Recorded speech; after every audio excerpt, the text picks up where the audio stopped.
সুপ্রিয় সপ্তম শ্রেণীর শিক্ষার্থী, আজকের টিউটোরিয়ালে তোমাদের স্বাগত জানাচ্ছি। তোমরা স্ক্রিনে নিশ্চয়ই দেখতে পাচ্ছ আমি একটি বর্গাকার কাগজ কেটে নিয়েছি যার বাহুর দৈর্ঘ্য হচ্ছে a+b।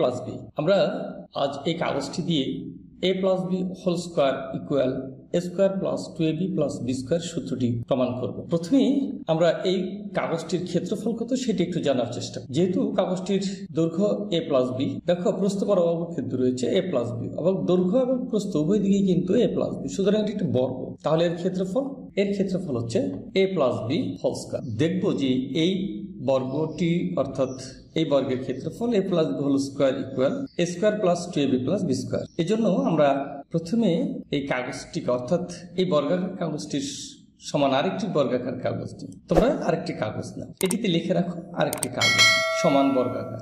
দেখো আমি একটা সমান বর্গাকার কাগজ নিলাম। এবার এই বর্গাকার কাগজটিকে আমরা কি করব, এ বাহু এবং বি বাহু দ্বারা এদেরকে আলাদা করে কেটে নেব। এ বাহু সমান এবং বি বাহু সমান করে আলাদা করে কেটে নিই, দেখি এখানে কি হয়। তাহলে তোমরা ঠিক এ বাহু বরাবর অর্থাৎ এ এবং বি এর মাঝে যে বিন্দুটি আছে অর্থাৎ এ বি যে জায়গায় মিলিত হয়েছে এই এখানে বি এর সমান করে অথবা বলো এর সমান করে আমরা এখানে কেটে নিব।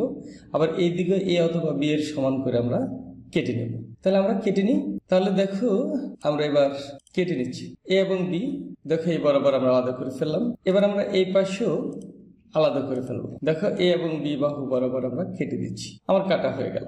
দেখো কেমন কাটা হলো কিনা একটু চেক করি। দেখো প্রত্যেকটা এখন কিন্তু আলাদা আলাদা খণ্ডে কিন্তু বিভক্ত হয়ে গেল। আমরা এই যে আলাদা আলাদা খণ্ড তৈরি হলো, তাহলে আমাদের কাগজ ছিল কি a+b বাহু বিশিষ্ট বর্গ। এখন দেখো সেটি 4টি খণ্ডে বিভক্ত হয়েছে। খণ্ডগুলোর আকৃতি এবার কেমন সেটি জানার চেষ্টা করি এবং তাদের ক্ষেত্রফল বের করি। তাহলে দেখো প্রথমে এই যে আমরা এই ক্ষেত্রটি দেখতে পাচ্ছি, এর ক্ষেত্রফল কত?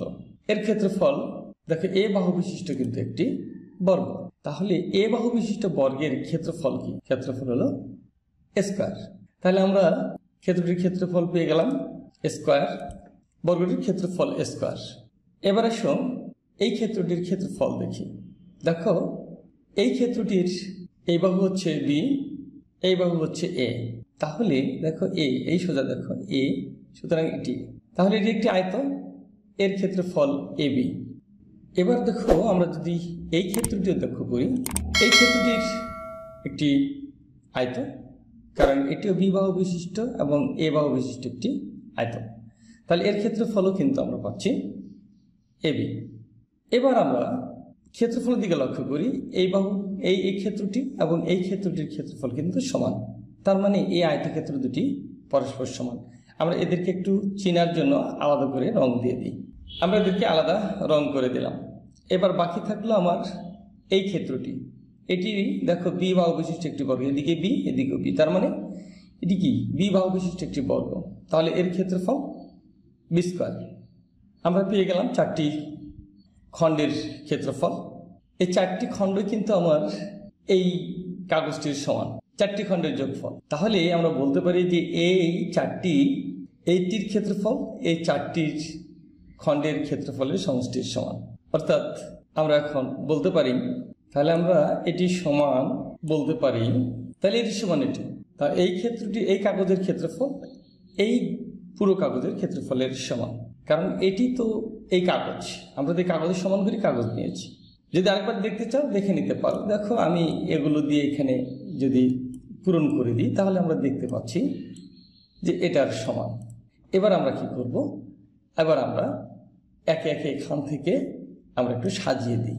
দেখো তাহলে এইখানে এই চেয়ার আমরা দেখো এইখানে এই দুইটাকে পাশাপাশি রাখি, কারণ দেখো এই দুটি কিন্তু সমান, আমরা বলেছিলাম না এই দুটি সমান। এই দুটিকে এখানে রাখলাম, আর বাকি থাকলো আমাদের এটি, আমরা এইটিকে দিয়ে দিলাম। তাহলে দেখো এদের মাঝে আমরা এখন যোগ চিহ্ন দিই, এদের মাঝে আমরা যোগ চিহ্ন দিয়ে দিলাম। আমরা পেয়ে গেলাম কি a+b whole square equal a square 2ab plus b square. তাহলে আমরা লিখতে পারছি যে a+b whole square equal a square plus 2ab plus b square.